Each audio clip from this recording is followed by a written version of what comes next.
Hello, bachcho. Let's read this question. So this question says, an engine pumps water continuously through a hose. Water leaves the hose. Okay, through a होस। ठीक है, अब यहाँ पे लिखा है engine pump. देखिए क्या कर रहा है, कंटिन्यूसली वाटर कर रहा है, पंप कर रहा है वाटर को कंटिन्यूसली थ्रू ए होज। होज की हेल्प से water leaves a hose with velocity of v and m is the mass per unit length of the water jet. What is the rate at which the kinetic energy is imparted to the water. ठीक है, किस rate से kinetic energy इसको impart कर रहे हैं, ये आपको बताना है। ठीक है, तो देखिए बच्चों, इस क्वेश्चन का की कॉन्सेप्ट आप क्या लिख सकते हैं।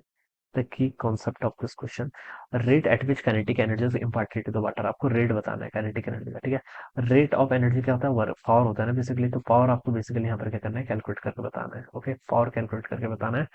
तो पावर अगर आपको यहाँ पर कैलकुलेट करके बताना है तो बच्चों देखिए, पावर किसके इक्वल होता है, पावर होता है आपका रेट ऑफ।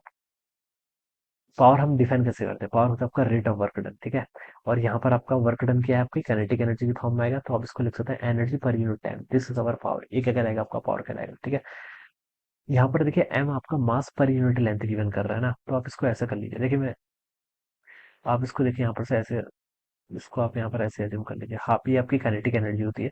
अभी के लिए मैं इसको काइनेटिक एनर्जी लिख लेता हूँ। ठीक है, पावर किसके इक्वल होता है, रेट ऑफ एनर्जी होता है ना, एनर्जी का रेट जो होता है, तो काइनेटिक एनर्जी बाय टाइम लिख लिया। ठीक है, अब बच्चों देखिए, इसको आप ऐसे समझिए। मान लीजिए देखिए, जैसे आपके पास एक होज पाइप है, ये आपका क्या है, होज पाइप। ठीक है, होज पाइप में मान लीजिए देखिए, मैंने एक एक्स क्रॉस सेक्शन ले लिया। ठीक है, इसकी लेंथ मान लीजिए मैंने एक स्मॉल एलिमेंट लिया जिसकी लेंथ कितनी, एक्स के इक्वल है। ठीक है, और इसका देखिए मास पर यूनिट लेंथ आपको स्मॉल एम गिवन कर रखा है। ठीक है, देखिए मैं यहाँ पर लिख लेता हूँ मास पर यूनिट लेंथ।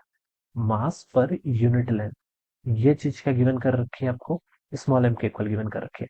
मुझे इस पूरे का मास कैलकुलेट करना है, तो मैं इस पूरे का मास कैसे कैलकुलेट करूंगा। देखिए, मास पर यूनिट लेंथ आपका एम के इक्वल है। ठीक है, और मुझे एक्स लेंथ का मास चाहिए, तो मैं क्या लिख सकता हूँ यहाँ पर, देखिए मास ऑफ एक्स लेंथ किसके इक्वल होगा फिर, पर यूनिट लेंथ आपका इतना है, तो मास ऑफ एक्स लेंथ आपका एम इंटू एक्स के इक्वल हो जाएगा। ये हो जाएगा, this is our mass of x length. आपका एक्स लेंथ का मास आ गया। ठीक है, अब देखिए हमें यहाँ पर क्वेश्चन में वेलोसिटी गिवन कर रखी है। क्या कर रखी है, वेलोसिटी गिवन कर रखी है।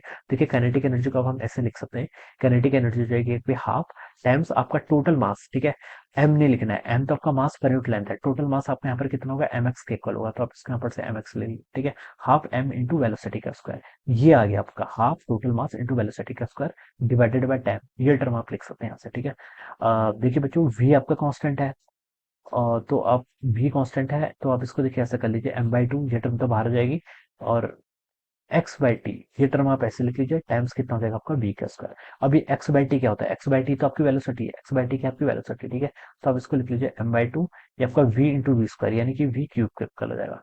तो ये इसका राइट आंसर होना चाहिए। What is the rate at which the kinetic energy is imparted to the water, mv cube by 2 के equal. This should be the answer of this question. ये इस क्वेश्चन का बच्चों आंसर होना चाहिए, जो कि आपको ए ऑप्शन पे क्या कर रखा है, गिवन कर रखा है। तो इस तरीके से बच्चों आप क्या करेंगे, इस क्वेश्चन का हम सॉल्व करेंगे। Okay, so I hope you are understood this concept. All the best and thank you so much.